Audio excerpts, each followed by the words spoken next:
I don't know why I'm following Carol. It's really a depressing task.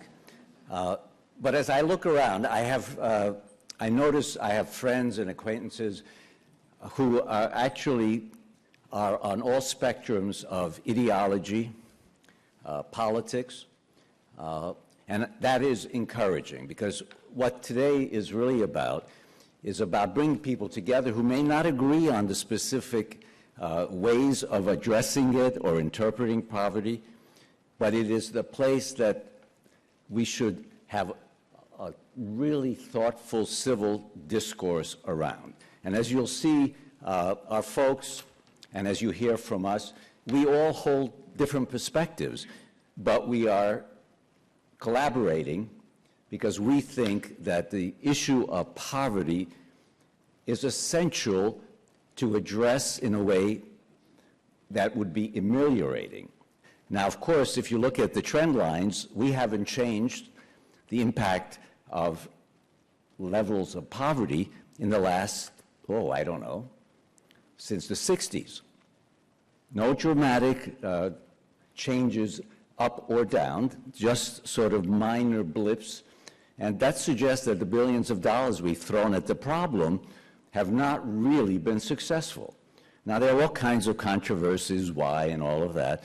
But when you have long, decades-long trend lines, you have to really reflect, are there other things that we ought to be trying besides the sort of current and recent approaches? So that's important as you think about all these issues. And I hope you stay open, whether you find the particular presentation your cup of tea or not, because only if you challenge yourself can you alter your opinions. You have to be open to hearing alternatives. If we just stick with our old ideological frames of reference, then we are just constantly fighting. And that, I hope you understand, is not a way forward for our country. So I'll look forward to our conversations, generally how the speakers, they'll present, and then we hope to have about 15 minutes of question and answers, and you'll see there are two microphones. And after the presentations, please just come up and ask your questions. This way we can facilitate it. We're trying to also film this for a YouTube presentation, so the speakers are kind of going to be hanging here, although they may really want to be running around the stage. But the reason we're stuck here is to kind of capture what we are hoping will be an engaging and useful dialogue. So let me begin by introducing our first speaker, Dr. Karl Widerquist. It's a tough word, name. My apologies, Karl. He's an American political philosopher and economist who is at Georgetown University, Qatar. Interesting. He's well known as a long-term advocate of basic income, which has, a long history. We even had the first, and Karl can correct me if I'm wrong, a Republican president who first proposed a guaranteed minimum income, Richard Nixon, which sounds like an odd scenario. And it was interesting, he proposed it, but the Congress voted it down.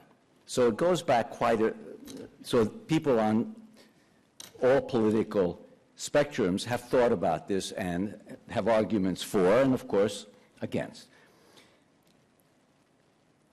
He's also an interdisciplinary scholar.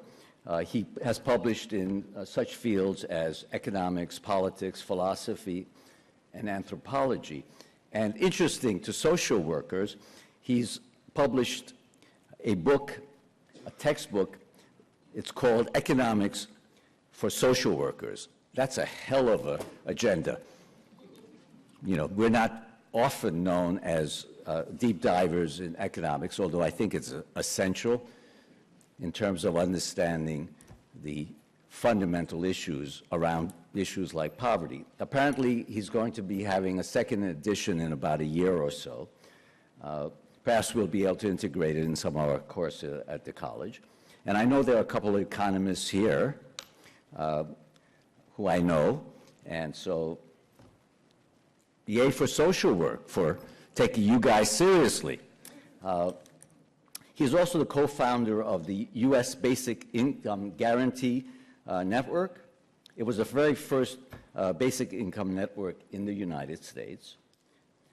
He is currently part of the Basic Income Earth Network, which is an international organization, and he's the co-founder of Basic Income News, which started in about 2011.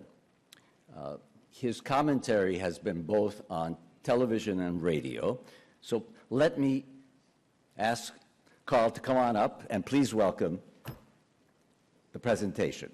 Thank you very much.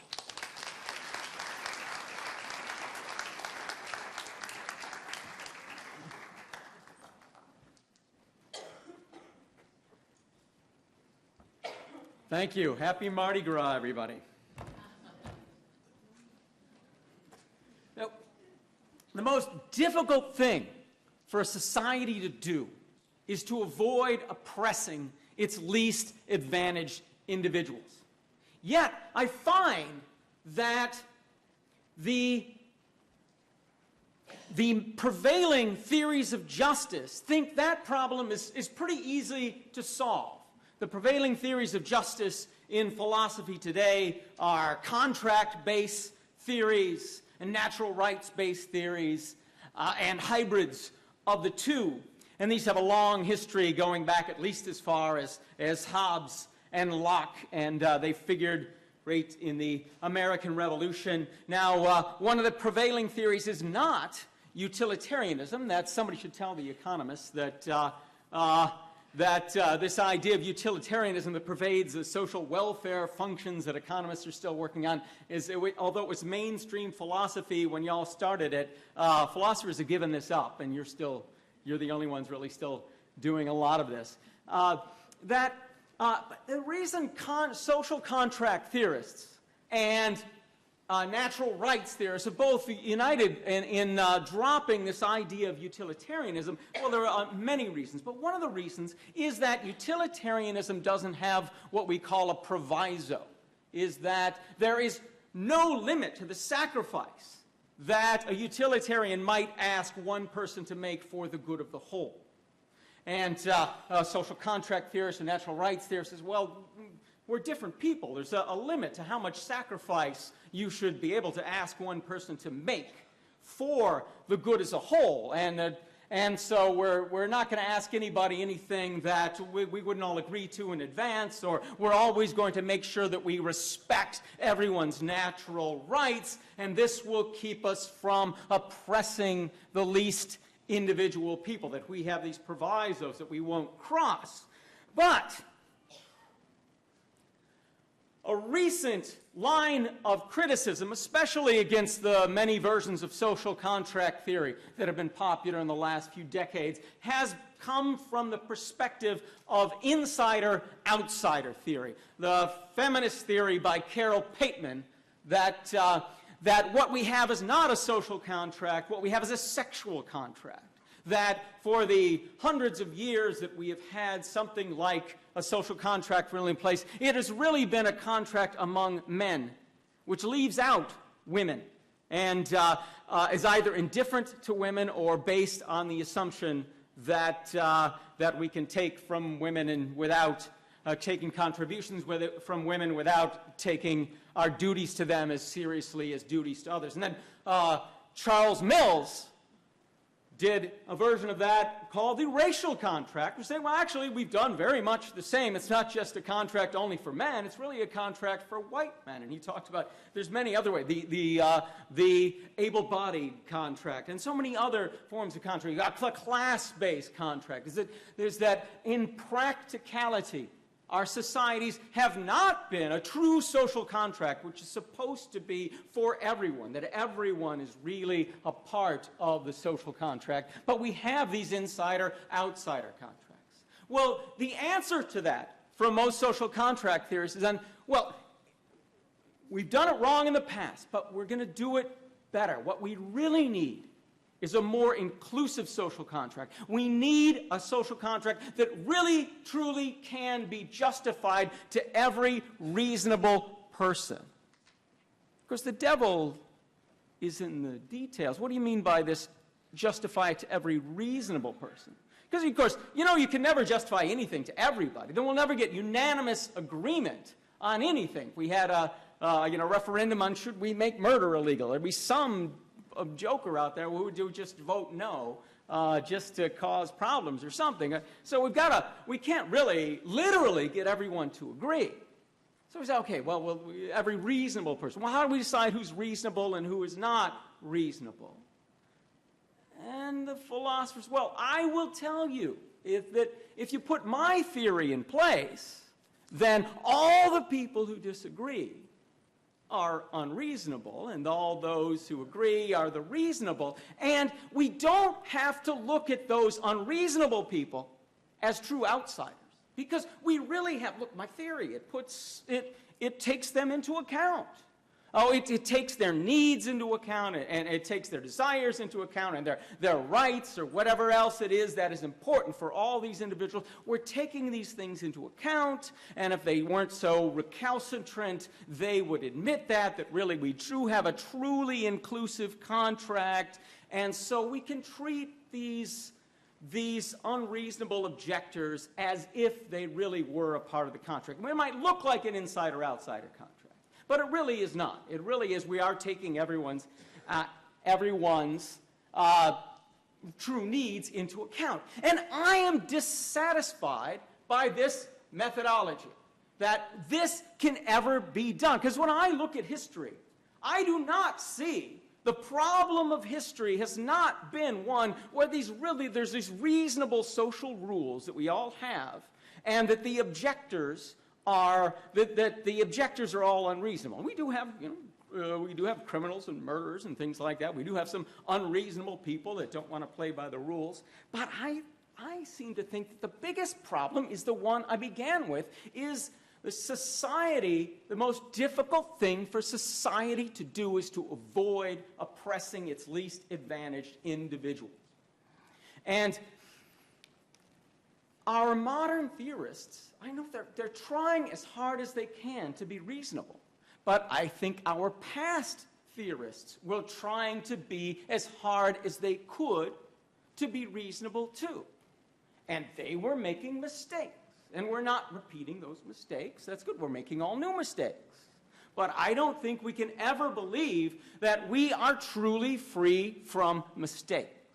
So the political theory that I am trying to build in response, it is a hybrid theory that's a little bit of natural rights and a little bit of social contract, which is an old tradition going back to Locke, but I object to a lot of things Locke was doing and do it a little bit different. But what makes this theory a little bit different is that it is built on the assumption that politics is everywhere and always an insider-outsider game, that this problem that Carol Pateman and Charles Mills and others have put forth, that it always has been an insider-outsider contract, is always going to be with it. This politics will always be an insider-outsider situation. The problem is always going to be, no matter how reasonable the ruling coalition tries to be and how reasonable its philosophers try to be, that they are going to make mistakes.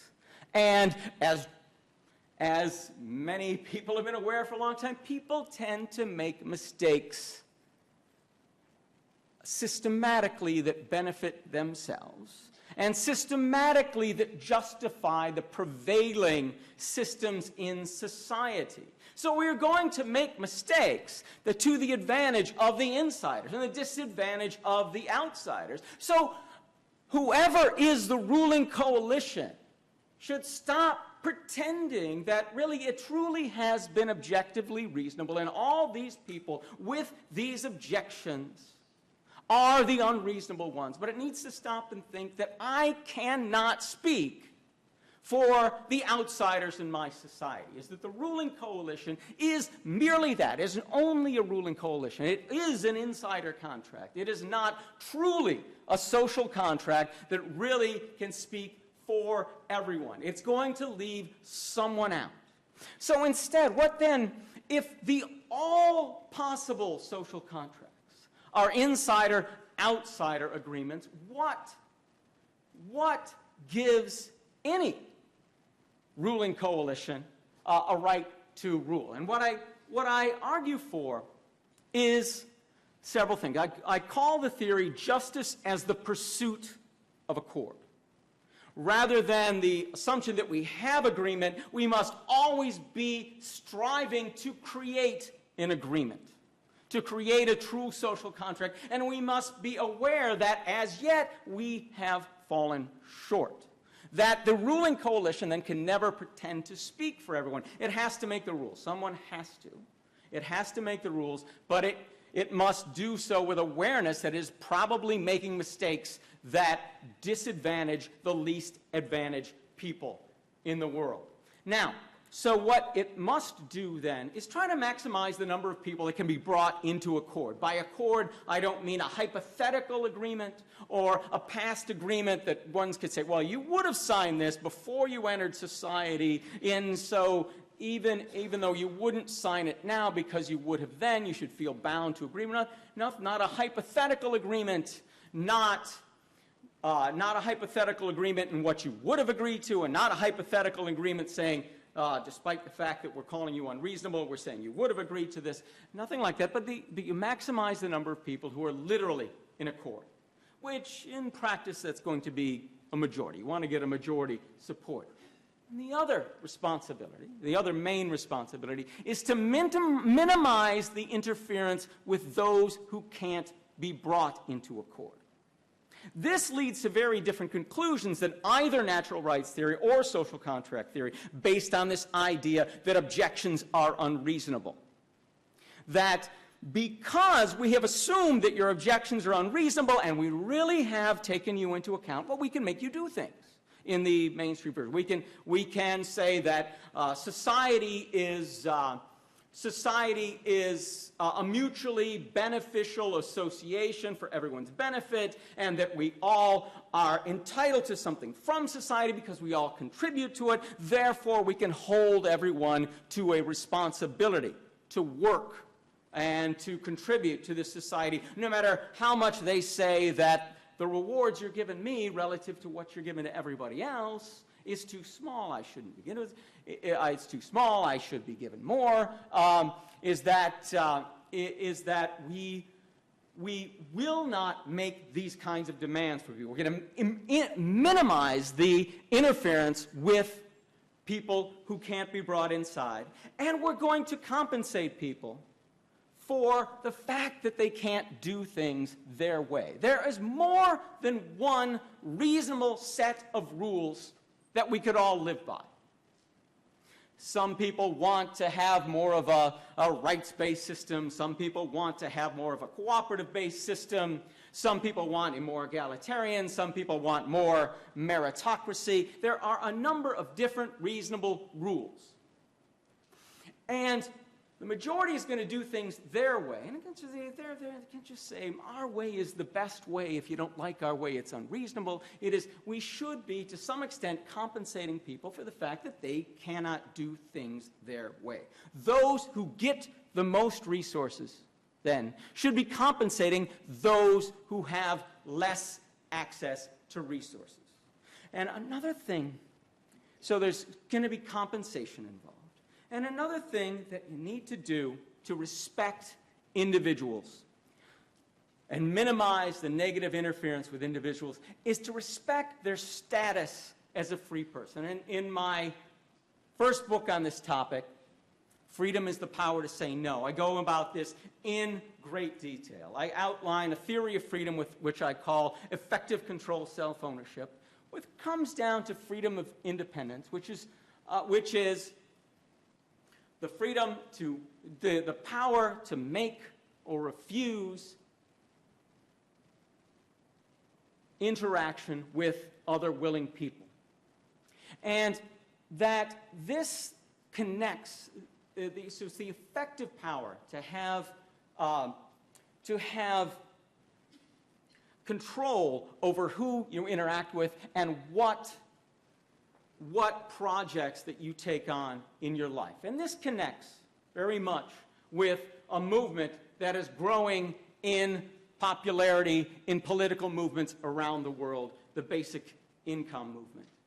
The idea that there should be a floor under everyone's income, an income large enough for necessities, large enough to meet your basic needs, that you get unconditionally, and any other income that you make, you get on top of that.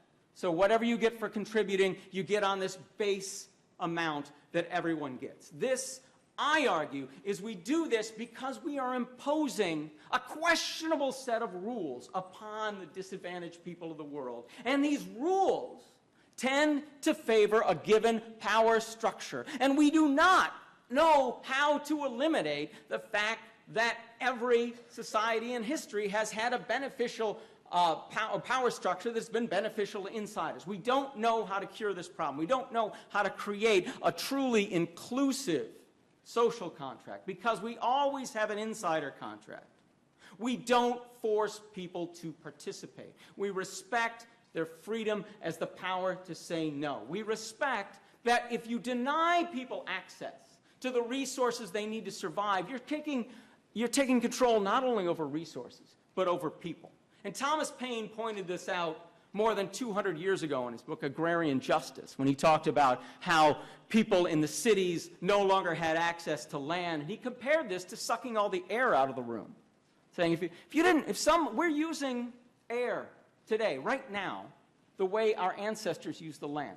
So we're taking what we need, giving back what we don't need when we breathe in and breathe out. But no one is taking control of the atmosphere. And I think you'd be pretty upset if somebody said, I'm appropriating the air, I'm taking the air out of the room, but don't worry, I'm going to clean it up, I'm going to perfect it, I'm going to give you bottled air, it's going to be much like bottled water, it'll be much better than the air you're just getting breathing on the street.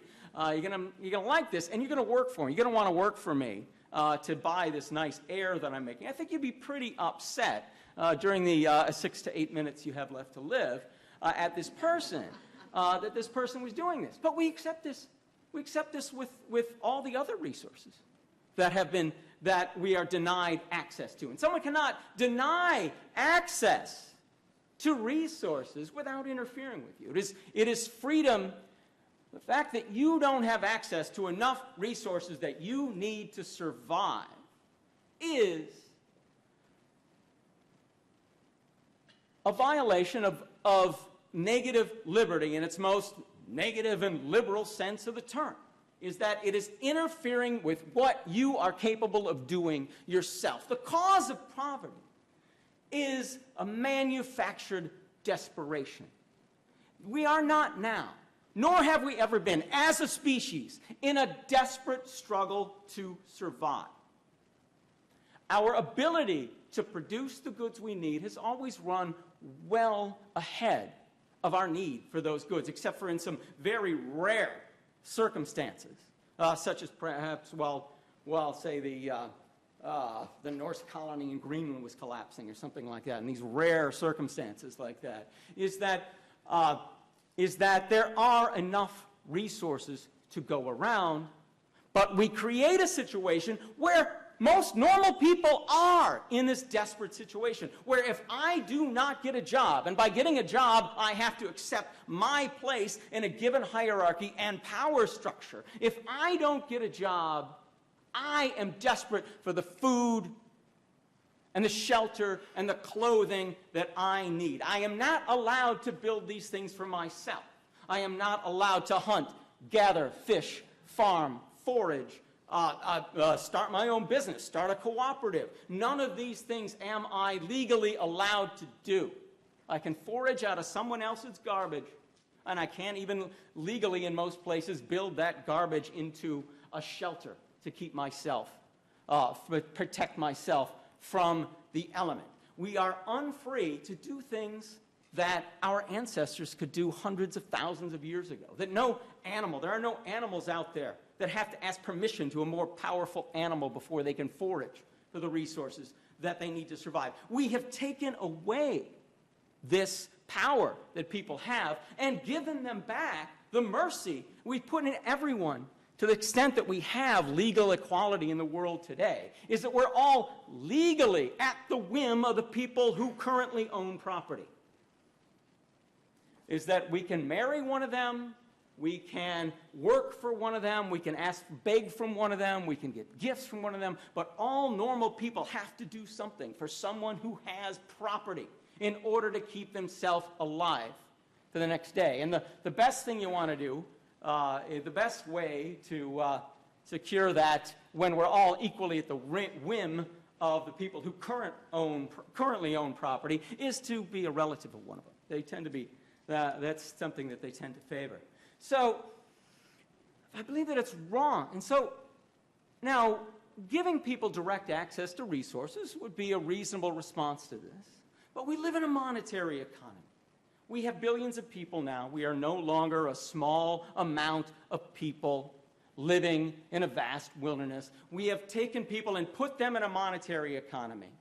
And we owe them, therefore, compensation in cash to make it easy for people to come in and out of the workforce. Because we don't give people access to the resources they need to survive, and it is much cheaper for us to compensate them in cash, that we owe them cash in the form of an unconditional basic income sufficient to meet their needs. And I support this idea because I believe that it's wrong for anyone to come between someone else and the resources we need to survive. And that is exactly what we do in the world today, is that we manufacture this situation where people don't have access to the resources to survive, and that makes it so they have to find a job or do something else that people who own property want to do. And it is not something that is only for people at the very bottom. People want to, when opponents talk about basic income, they want to act as if there's some divide between the people who want to work and these people who don't want to work. And those are the bad people, and these are the good people. Those who want to work are supposedly the good people, and those who don't want to work are supposedly the bad people. But really, it's just all of us. It's all normal people. The worst thing you can do for a worker is to put them in the position where they have no other choice but to work. Once they have no other choice but to work, they have to accept the wages, the working conditions, and whatever other terms there are. They have much less leverage to command something decent in the labor market. But yet all normal people are in that situation. If you are someone who has enough money that you don't have to work if you don't want to, you're probably getting pretty close to retirement. Or you're probably from a very wealthy family. We have put people in this situation, and that puts really all normal people at a disadvantage relative to the people who are giving the jobs. And we've even tried to build a welfare state that doesn't challenge this fundamental access of this manufactured desperation that we have. Since the New Deal, and really before that, the implied contract has been between the welfare system and the people is you prove that you're a good person. And the way, it's really interesting how self-serving the way we ask people to prove that they're good people is. You prove you're good people by willingness to accept a job for someone who has more privileges than you do. If you won't do that, then you're one of the bad people. And we've tried to build a welfare system based on this, at least since the New Deal. And I think it's a really interesting coalition. It's a coalition that it's never really paid off. The idea was, if we get them to prove, if we just get people to prove this, prove that they're willing to work, means willing to accept the wages and working conditions offered to them by more privileged people. If we can just get them to do that, then we'll support them. And then we will have programs that make sure everybody have a decent life. Because certainly, if everybody proves that they want to contribute, we will support them well. We will support them well, but it's never lived up to that. The welfare state in this country, and really in some of the more generous countries, has not lived up to that promise. It has never eliminated poverty. It's not even come close in the United States because of our difficult conditions that we put on it and the low level of benefits that we put on it for most people. And it hasn't completely eliminated it elsewhere. It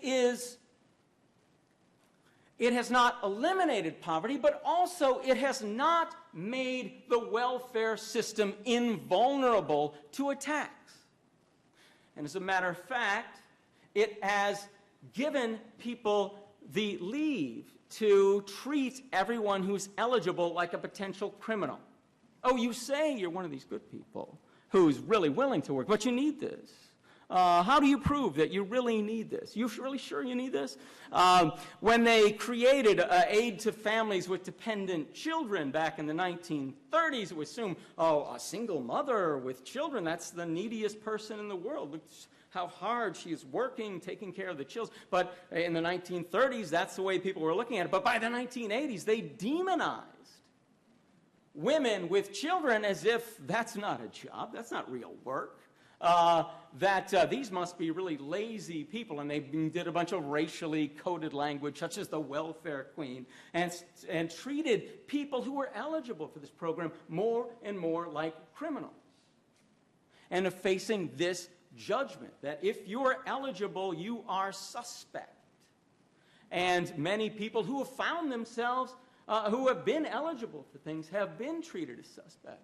And I think part of the problem is that this system is, I think, a coalition of two ideas that really don't go together very well. There's one belief that says, well, most of the poor in the world do fit this idea of truly needy. And so if we just get people to demonstrate this, then we'll want to help everybody. That's a sympathetic idea of the people who are behind this version of welfare. But on the other side of this version of welfare are people who don't believe anybody is truly needy.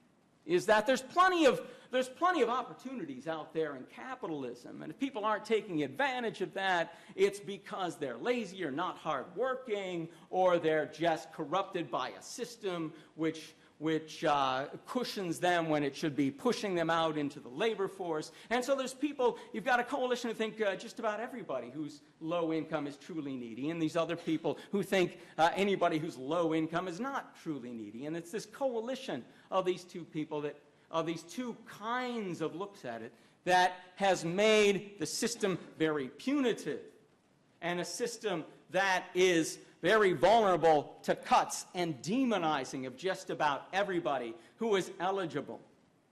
And so it has been this idea of saying we're going to make everybody prove it is it's philosophically on shaky ground. It is practically on shaky grounds because it is this combination of these two, and it allows this opportunity for people to vilify just about everybody who works on it, and it is not lived up to its promise. It has not lived up to its promise that if we do this, then we will support everyone and support them well. And we need to challenge this idea. We need to challenge this idea that first thing we do is we get the poor to prove something to us. No, it is we who have to prove something to people that have less privileges than we do. Everybody on the inside, that insider coalition that rules every society, has to prove something to the underprivileged of the people. It's not the other way around. That's what people who really want to challenge the system need to get behind, is that we are not in a position, we the privileged are not in a position to hold the underprivileged to prove anything at all to us. We cannot speak for them. We have not created a truly inclusive social contract. We have created a system with lots of privilege and lots of unfairness, and we have no business telling anyone that they have to prove something by contributing to the system first.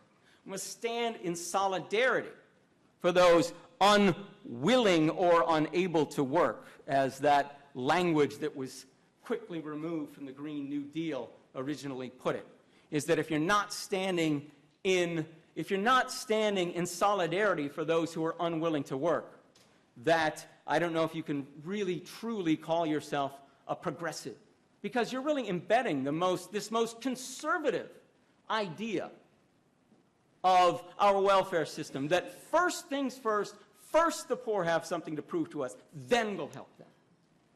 That is a very conservative idea, is that first the poor have to prove that this system that creates these jobs and these things are available, that is a good system that they should be contributing to.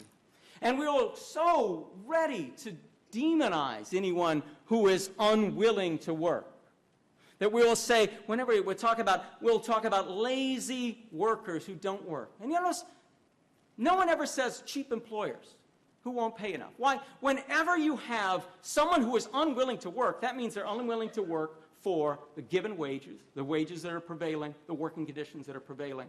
That's a dispute about wages and working conditions. And we always want to vilify the lazy worker for not taking the job. We never vilify the cheap employer for not giving better wages, better working conditions. We're taking a side in a dispute, and we are systematically siding with the most privileged person in that dispute, the person who has all the property and all to gain, whenever we say that. And we're creating an incentive problem. There's an enormous incentive problem in the world today that basic income addresses, which is that employers do not have a good incentive to pay good wages, offer good, well above poverty working conditions, and they don't have a good incentive to pass on the benefits of economic growth to all employees, stretching well up into the middle class. The median worker doesn't have a significantly higher income now than they did in the 1970s. And it's no coincidence that we've been gutting the welfare system in that period of time, so that normal people have fewer other options than to take the jobs that are available to them. And that creates this incentive problem where employers don't have to pass on the benefits of economic growth to normal people, whether they're at the low or the middle or even towards the upper end of the working class of our society, that they don't have this incentive to pay it back. If you've got a system where everyone's basic needs are available to them, you address this incentive problem where employers don't have a system of passing on, or they don't have an incentive to pass on the benefits of growth. We've had so much growth since the 1970s. We could all be working fewer hours and consuming more. And most of us are working as many or more hours as the people with equivalent jobs were in the 1970s. And we have no higher standard of living. We're paying more for rent and for other things and not making it up. This is a system that needs to be challenged. So we're calling for a really subtle change in the way we look at a social contract. Instead of saying it's truly inclusive, that we admit that it is failing and it never quite incorporates the needs of the least advantaged. But it makes a very different attitude in what we do and how we treat people. And it then also really changes the idea of what it means to eliminate poverty. Because I think we need to face a fact in the world today. Either you're for some universal program like basic income, some universal program that ensures that every single person, whether they are willing to work or not, has their needs met, has at least enough money that they can meet their needs, or some other access to meeting their needs. Either you're for that, or you really need to admit that you want some poverty to exist. If if you're poverty, or destitution, and homelessness. You really have, either we have universal programs, or we are using these things, poverty, destitution, and homelessness, as a work incentive. Because no matter if you've got, maybe you guarantee a good job for everybody or something like that, whatever it is you're going to do, somebody's going to test those limits. Somebody's going to say, I'm not taking that job. And if you have nothing for that person, then that person is homeless. So you could have a fake job. You could say, okay, well, if they really don't want to work, well, as long as they come in, we'll give them a check. We won't worry. Well, that's a fake universal program. If you have a real, whatever it is you're holding people to, whether it's a guaranteed job or whatever it is you have for everyone, for those who test it, you have to have poverty and destitution and homelessness for the people. If you will not embrace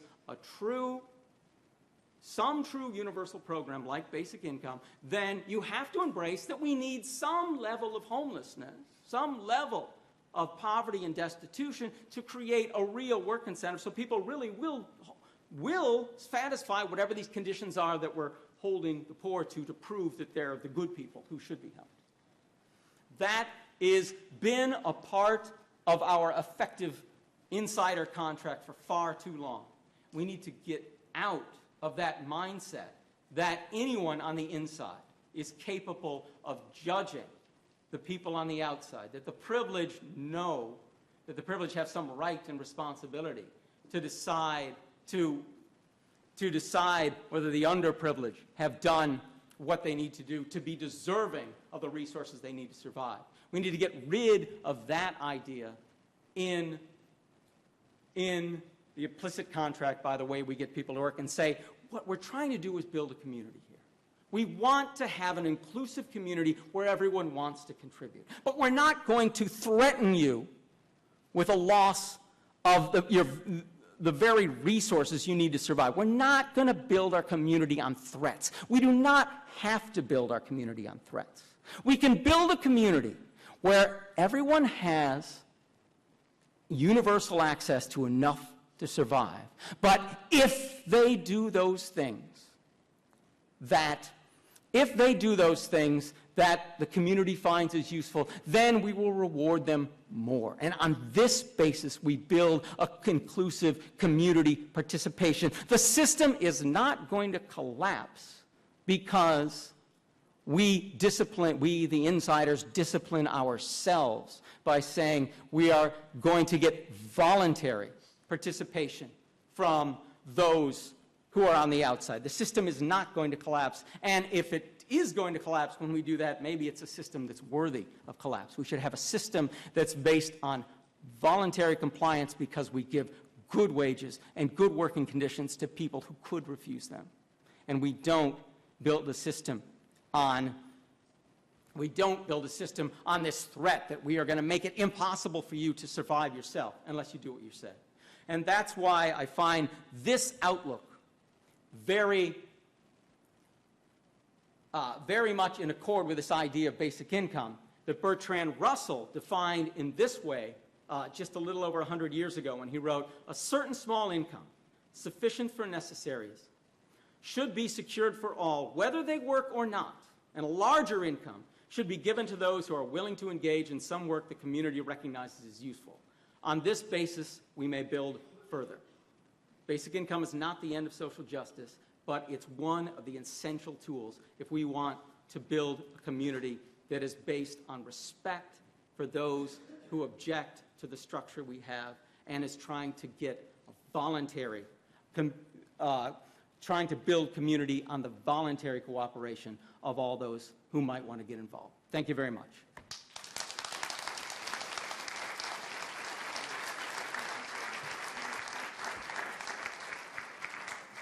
Thanks so much, Karl. If there are any questions, please come up to the either microphone and ask the questions that you'd like. I know that this, I hope it provoked reactions in everyone, both pro and con. And I hope that the questions are challenging, and I know Karl's up to responding. So we have a maximum of about 15 minutes. So please feel free to come on up and ask your questions. Hello. What do you think about the viability of a universal basic income that is not based truly on income, but is based on a multifaceted effort to raise up people of color, women, and others who have faced multi-generational poverty? For example, in Arizona, you could use a universal basic income where you receive enough money to purchase your food and what have you, but you receive a certificate that gives you a certain amount of hours of electricity, a certain amount of access to the internet, and a certain amount of access to water. And it, as a multifaceted effort to uplift that community, it would teach you to be more carbon conscious, that even if you wanted to, you could run a big old 72-inch TV that for some reason, but it would be teaching you that it would be better that I ran 1,000 kilowatt hours of electricity and used the $150 I got from the state for food, for whatever leisure that I'm capable of, and what have you. And as the last quote you said by Bertrand Russell, that the universal basic income is based on a rolling scale, depending on the capabilities and abilities of whoever is facing it. Because in the trial project in Finland, just a few years back, it backfired a little bit because they didn't account for those who chose not to work, but had other reasons for that. Because there's a small group of migrants from Eastern Europe who were in Finland, and they were faced with a European Union country that was capable of giving them many more benefits than at the time was not a European Union nation, in Poland. And they essentially didn't know what to do because there was no integration programs, there was no carbon conscious programs, there was no programs to try to help them uplift them. And then in Manitoba, it was either Manitoba or Alberta, they based it off the money they got from fracking the oil sands. But it was such a little amount of money that it didn't really do anything, and it didn't really teach anybody anything, and the province of Canada had to end the program. So how would you account for, even though that sounds rather Marxist, how do you account for each according to their abilities, according to their needs? Okay, you said a lot there. So, I maybe should have taken notes. Okay, the first part, would it be better to have vouchers for some things than actual cash? The answer to that is, the answer to that I think has to do, is there a market failure in a particular industry? Then certainly we need it. Now, if we cannot address that market failure in some other ways, I think in Finland they have a great system where everyone has to go to the public school. You want private school, you do that after you're done with the public school. Then everybody supports a really good public school. I think no amount of cash substitutes for that. You have to have universal public education, universal medical care, free at the point of sale, paid for by tax dollars. If there is market failure in housing in some of our major cities that can't be addressed in more direct ways, then some kind of public housing or public housing voucher or something like that is necessary. I think it would be cruel and unfair to ask paraplegics to buy their own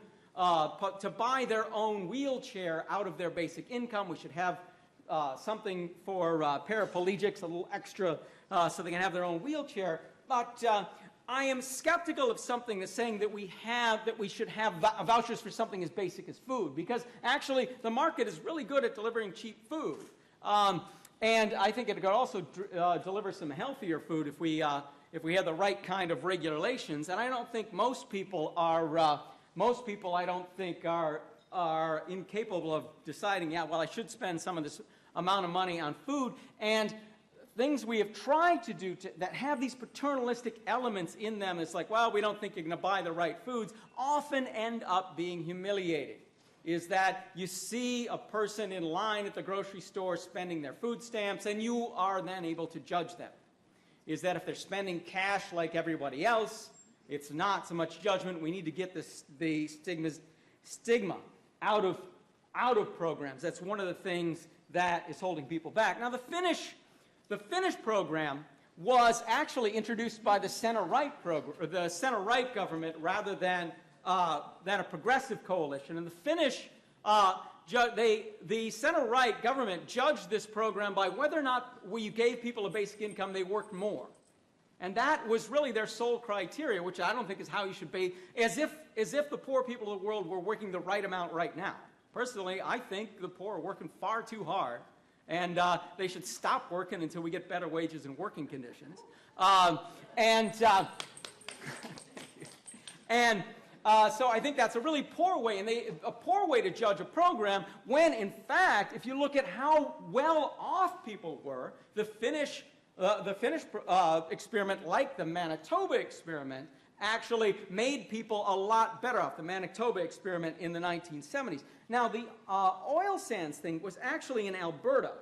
And the Alberta dividend was actually very poorly managed. There was not a solid dividend the way they have in Alaska. Alaska has had a solid program, very popular since 1982, where a tiny amount of Alaska's oil money has been given out in the form of a dividend. And that's been going strong since 1982. It's still a very popular program, even though it's under attack right now from some elements in Alaska politics. And the Alberta program was coming, they were giving out piecemeal here and there, and they squandered their program on lots of other things other than giving out the dividend. Now, there was someone here that had a question. We had one more person I want, and we're getting kind of towards the end of the question and answer. I want to give this gentleman an opportunity. Thank you. I hate to interfere with the coffee break. I'll take notes this time. I really enjoyed the concept of a basic income, and the philosophy is solid. My concern is that there's so many broken people in our culture. If you think of a child growing up without, you mentioned quality education, healthcare, et cetera. So my concern is income alone is not going to fix what's broken. And if people don't have the competencies to make good decisions, to navigate our economy, what happens to those who are psychologically disadvantaged and people who have other kinds of forms of pathology, accepting the people who are elected to public office?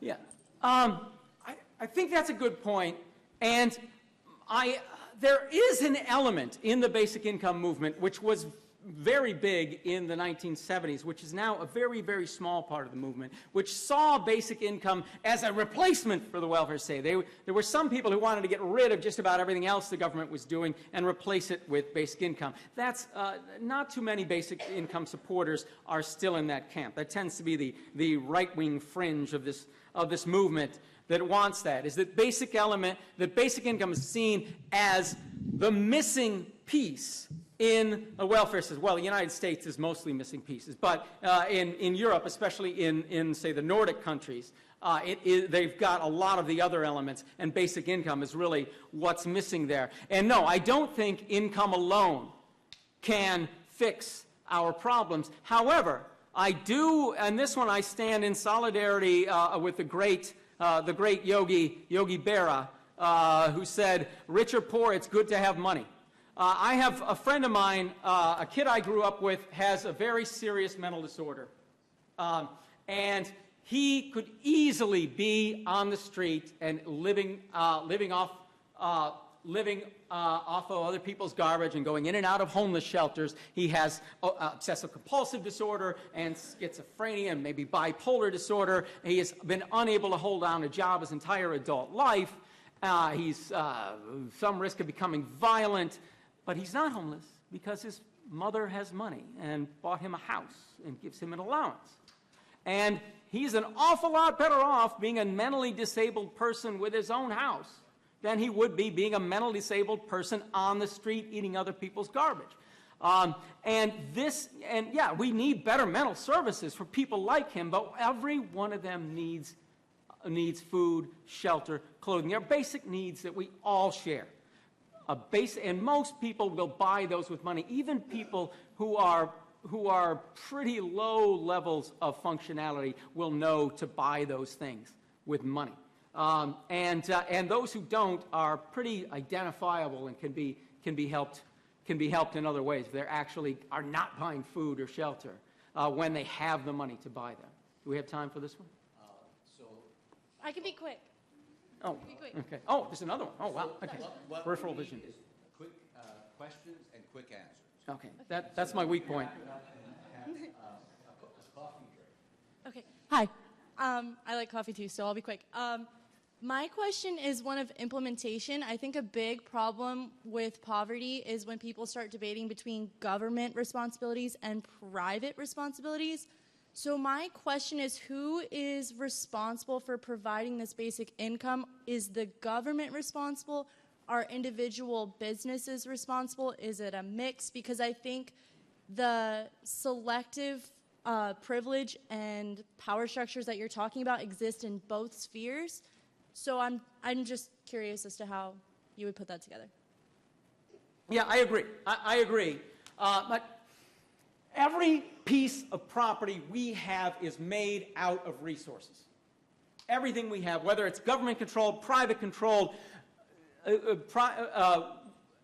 whatever you have, if it's financial wealth, it is made out of resources. And when you take resources and say, these are mine, you are saying to someone else, these cannot be yours. And most of us normal people are coming into a world where the resources we need to survive are all already owned. And that puts us at the whim of those who own those things. Everyone who controls resources, therefore, they place this duty on everyone else to respect their property rights, and they owe them compensation for that. That's where the basic income comes from. Those who control resources pay to those who have. I envision a society where you're paying for the things that the property you control, and getting paid for the property that everyone else controls. We're all paying in a little, paying out. And if you're paying more than you're receiving back, that means that you are consuming more of the resources of the earth than the average person. And if you're receiving more back, that's your compensation for the fact that you have a smaller resource footprint than everyone else. And if you look at it that way, there is lots of money to go around if we actually are paying for the resources that we're controlling. The last one. Thank you. Yeah. Thanks. I think her question was more about who pays for this, and actually my question is related to the same thing. Well, the answer to that, so anyone who controls property, because all property is made of resources. Okay, now go on. Sure. I mean, and you also mentioned about the voluntary contributions, and there are charities for that. But if you make it compulsory, then compulsory charities would not be charity anymore. And if you make it, say, through taxation or redistribution, then there is an information problem there. And so my question then would be, so one for you, how much you contribute towards this? And if you were the government, how much you would ask me to contribute for that? Thank you. Well, I don't believe that this is about charity. I don't believe that people can just control the resources of the earth and owe nothing back and give them what they want. That is a system that we've had in place for thousands of years, and the people who control resources do use this in a very self-serving manner. I will give you charity if you do things the way that I want. Is that you do not, the property really isn't yours. You can't say that God gave you this property, that you invented this property. The reason we have property in private hands is because colonialist governments seized it from native peoples, most of whom were practicing more community-based collectivist institutions than we're practicing now. They seized those things. They created these individualistic private property institutions in order to benefit a particular class of people, and those people need to pay something back. It is not about charity. It is about people who control resources owe something back to those who do not. And we need to face that is an injustice in our society, that people have just taken resources without paying anything back. When you take a resource, you're imposing a duty on everyone else, saying, leave this alone, it's mine. That's imposing a duty on others. If you're for freedom, you have to be against imposing duties on other people without compensating them.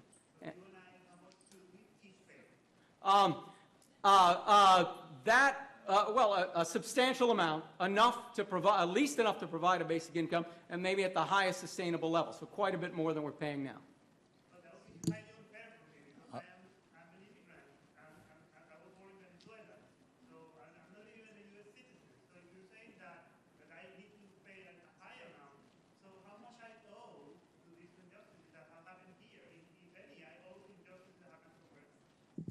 So, as you can see, no, I appreciate the dialogue. I'm pointing out an informational problem that the government is going to face in order to make this feasible, if you would like. Well, so I'm an immigrant too. I came out a long time ago. So I appreciate your concerns, but at the same time, I think that there is some legitimate argument, and both folks on the right and the left have talked about minimum income as a beneficial way to support a more appropriate environment for all the people. So, but again, I'm delighted that we're having this good, heated discussion. If you would take about 10 minutes, and we're going to now, after that, listen to 3 speakers talk about a collaboration between private, for-profit, and academia to address some of these issues. So see you in about 10 minutes. Thank you.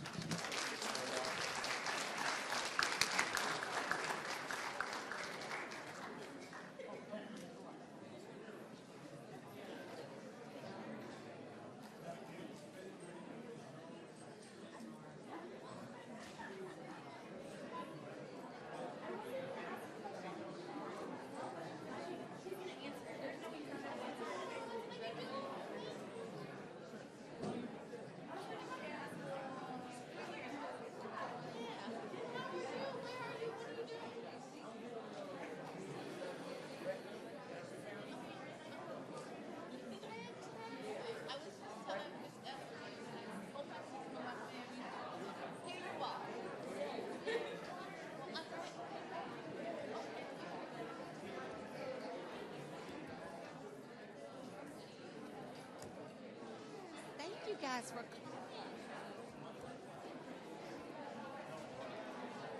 just kind of like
Oh, so yeah.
Yeah. So I think so. We're gonna after we each present, we're gonna put our chairs all up there. Right, all three of us are gonna sit up there and answer questions. Okay. So do you have a board for us to answer? You just grab one of these. Grab one of those. Okay. Yeah. That's what you know. Okay. Just because they. Yeah. I'll probably sit up there after I finish. Yeah. We have a little pop. I think you got these.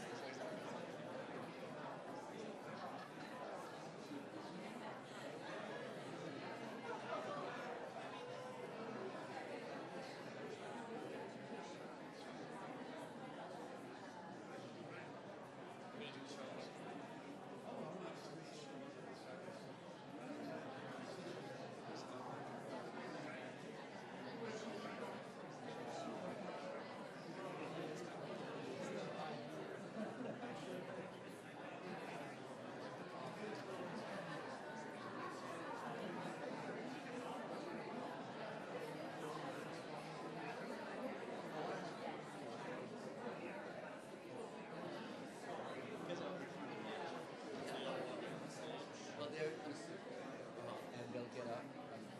This is 2/3.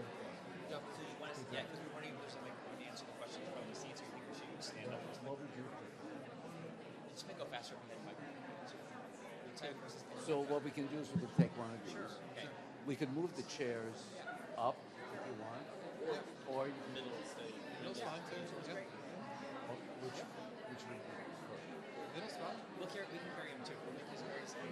So we were saying as So, soon as okay. talking, So- he'll sit down.